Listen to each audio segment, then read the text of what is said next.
A paz do Senhor Jesus, estamos iniciando mais um vídeo aqui para o nosso canal no YouTube. Você está no canal Max William, pregador do Evangelho Oficial. E no vídeo de hoje iremos falar sobre a igreja que cresce, a igreja que prospera, a igreja que avança no mundo espiritual.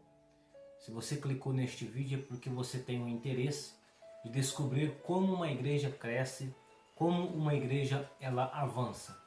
Fique conosco até o final desse vídeo e você irá aprender coisas extremamente importantes para a Igreja de Cristo em todos os tempos. Amém? Se você é novo aqui no canal e ainda não conhece o canal, clique aqui embaixo em inscreva-se e acione o sininho da notificação. Assim você vai ficar por dentro de todos os vídeos que postarmos aqui no canal e eu tenho certeza que isso servirá de bênção para a sua vida. Dito isto, bora pro vídeo. Solta a vinheta.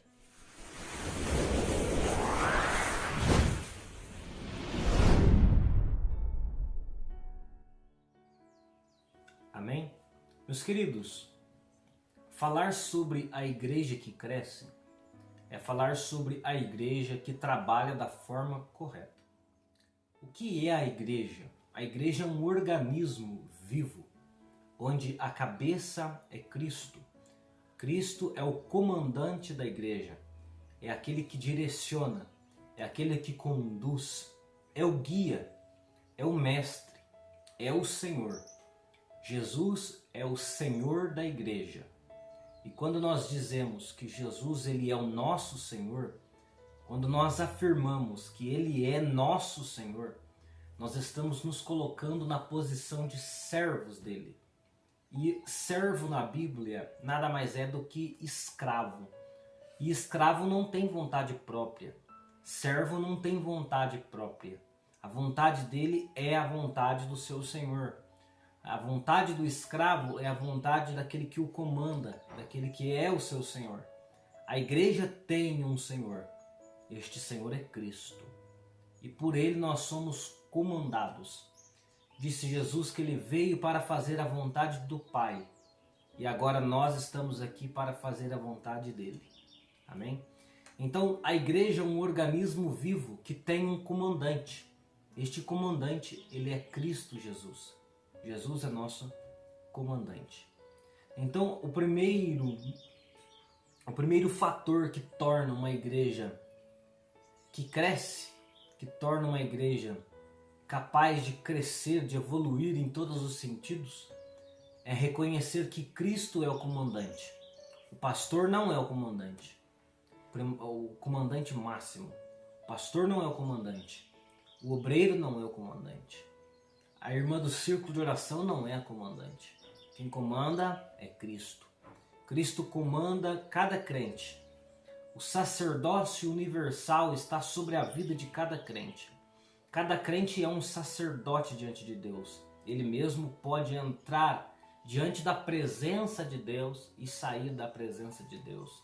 Entra em oração e sai da oração. Se apresenta diante do Senhor com louvor e sai da presença do Senhor com louvor. O crente, ele tem um sacerdócio universal sobre ele. E todo crente está em um mesmo nível no sentido de se achegar a Deus. Não importa se ele é um pastor, se ele é um diácono, se ele é um obreiro, se ele é um evangelista, se ele é um missionário. Todo crente, ele está em um mesmo nível quando falamos sobre acessar a Deus. Pois todo crente foi constituído por Deus, reis e sacerdotes. Amém? Vamos a um texto bíblico que eu escolhi para a nossa leitura na primeira carta de Paulo aos Coríntios, no capítulo 12, versículo 1 a seguir, diz assim: acerca dos dons espirituais, não quero, irmãos, que sejais ignorantes, mas bem sabeis que erais gentios levados aos ídolos mudos, conforme erais guiados. Portanto, vos quero fazer compreender que ninguém que fala pelo Espírito de Deus diz Jesus é anátema. E ninguém pode dizer que Jesus é o Senhor, senão pelo Espírito Santo. Ora, há diversidade de dons, mas o Espírito é o mesmo. E há diversidade de ministérios, mas o Senhor é o mesmo. Irmão, a primeira coisa que devemos deixar definido é que Cristo ele é o comandante. Cristo é o Senhor. Cristo é o cabeça da igreja, é o líder máximo, é ele quem direciona o pastor, o obreiro, o diácono, o evangelista, o missionário, o irmão, o porteiro, não importa. Cristo, ele é o líder. O texto diz que há diversidade de dons e há diversidade de ministérios. E também no versículo seguinte irá dizer que a diversidade de... A expressão usada no texto é operações, a diversidade de operações. O que significa isto? Significa que cada um trabalha em uma área diferente. Cada um efetua um trabalho diferente. É por isso que Deus constituiu na igreja pastores, presbíteros, missionários, evangelistas. Ou seja, cada um vai trabalhar numa área. Pastor é para apacentar. Missionário é para fazer missão, é para ir para o campo. Evangelista é para dirigir as equipes de evangelismo, é para arrastar o povo para a missão, é para levar eles, para pregar, para conduzir o povo para a obra. Presbítero é para trabalhar com ensino. Obreiro é para auxiliar o diácono. Diácono é para servir a igreja. Então cada um tem uma operação, cada um tem um ministério a exercer, cada um tem um trabalho a ser feito. E a igreja é constituída pelo Senhor assim. O Senhor fez desta forma. A diversidade de operações, a diversidade de dons, a diversidade de ministérios, mas o Senhor é o mesmo. O Senhor é o Senhor do pastor, é o Senhor do presbítero, é o Senhor do evangelista, é o Senhor do diácono, é o Senhor do obreiro. Assim Deus constituiu a igreja. Então a primeira coisa que devemos estar cientes é que Jesus é o comandante.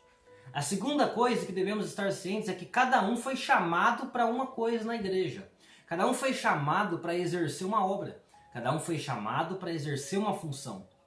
Então o missionário não pode desejar ser pastor. O pastor não pode desejar a obra do evangelista. O obreiro não pode querer ser diácono e o diácono não deve querer ser obreiro. Vivemos uma fase na igreja que todos querem ser pastores. Todos querem ser evangelistas, todos querem ser presbíteros, todos querem estar nos cargos mais elevados ao olho do homem. Porém, Deus deu uns para obreiros, Deus deu uns para evangelistas, Deus deu uns para trabalhar com a palavra, Deus preparou uns para trabalhar com louvor. Cada um vai ter a sua área de influência dentro da igreja. O cantor não pode querer pregar. O pregador não pode querer cantar. Eu trabalho com a palavra, fui chamado para isso. Eu não posso, em hipótese nenhuma, querer assumir uma tribuna para louvar, para cantar o hino da harpa. Eu até posso adorar ao Senhor. Eu posso louvá-lo. Mas não fui chamado para guiar um grupo de louvor, por exemplo. Não fui chamado, por exemplo, para ser regente de grupo. Por quê? Porque esta área compete a quem louva, quem foi chamado para exercer aquela função. Se eu colocar um cantor para cantar, ele vai cantar com excelência. Mas se eu colocar um cantor para pregar, ele não vai pregar com excelência, porque ele não está trabalhando na área dele. Eu quero que você perceba uma coisa. Se você pegar um pedreiro e colocá-lo para fazer uma instalação elétrica, o trabalho de um eletricista, ele pode até fazer, mas ele não vai fazer com perfeição. Por quê? Porque não é a área dele. Porque ele não estudou para aquilo. Ele não aprendeu aquilo. Ele pode até ter uma noção daquele trabalho, mas ele não vai exercer o trabalho com excelência, porque ele não se especializou naquilo. Quando Deus chama um cantor, alguém para o ministério de cantar, de adorar, de ser um levita na casa do Senhor, o Senhor o prepara para isso. O Senhor vai especializá-lo naquilo. Ele vai ser um cantor para a obra do ministério. Quando o Senhor chama alguém para a palavra, o Senhor vai prepará-lo para aquilo. Então ele vai exercer o ministério da palavra com eficácia, porque Deus o preparou para aquilo. Cada um tem um ministério, tem uma operação, tem uns dons. E é nisto que Deus vai usá-los. A igreja que cresce é a igreja, primeiro, que reconhece Jesus como autoridade máxima, e não o homem. Segundo, é a igreja que coloca cada um dos membros para trabalhar aonde ele foi chamado. Tem um versículo na Bíblia que diz que cada um fique aonde ele foi chamado. Se você prega, dedique-se à pregação e pregue. Se você louva, dedique-se ao louvor e louve. Se você ensina, dedique-se ao ensino e ensine. Cada um tem uma operação, cada um tem um ministério, cada um tem uma chamada. Mas o Senhor é um só. Amém? Porque a um pelo Espírito é dada a palavra da sabedoria, e a outro pelo mesmo Espírito a palavra da ciência, e a outro pelo mesmo Espírito a fé, a outro pelo mesmo Espírito os dons de curar, e a outro a operação de maravilhas, e a outro a profecia, e a outro o dom de discernir os espíritos, e a outro a variedade de línguas, e a outro a interpretação das línguas. Mas um só é o mesmo Espírito que opera todas estas coisas, repartindo particularmente cada um a como quer. Aqui está o terceiro segredo para uma igreja que cresce. Aqui está o terceiro segredo para uma igreja que cresce. O que é? É entender que o Espírito repartiu os dons, as operações conforme Ele quis. Se eu fui chamado e preparado para o ministério da palavra é porque o Senhor quis assim. É porque o Espírito Santo quis assim. Ele me abençoou para eu trabalhar nesta área. Eu serei eficaz nesta área. Se o outro irmão foi chamado para louvar é porque o Espírito Santo quis assim. E o chamou e o preparou para exercer esta função. Porque nesta função ele será eficaz no que faz. Muitos são os membros da igreja. O corpo não é composto só por mão. O corpo não é composto só por pés. O corpo é composto por vários membros. Mas um só é o líder. Um só é o cabeça. E o cabeça direciona o corpo para aquilo que deve ser feito. E quando ele nos guia para o bem de todo o corpo. Ele nos guia para a prosperidade do corpo. Quando uma igreja não cresce, quando uma igreja tem dificuldade em ganhar pessoas, em adquirir mais membros, em ser uma igreja para frente, uma igreja alegre, uma igreja que sai para evangelismo, uma igreja que faz missão, quando uma igreja está estagnada, algum defeito nestes termos está acontecendo. Ou esta igreja esqueceu que Jesus é o líder, ou essa igreja esqueceu de colocar cada membro para trabalhar na sua área específica, ou ela se esqueceu que tudo que acontece na igreja, a direção é do Espírito e o desejo é do Espírito. Amém? Que Deus abençoe os irmãos. Até o próximo vídeo. Em nome de Jesus. Amém? A paz do Senhor. Este foi mais um vídeo aqui no nosso canal no YouTube. Se você ainda não é um inscrito no canal, se você ainda não deixou o like, deixe o like para abençoar o nosso canal aqui. Amém? Que Deus abençoe sua vida. Até o próximo vídeo. A paz do Senhor Jesus.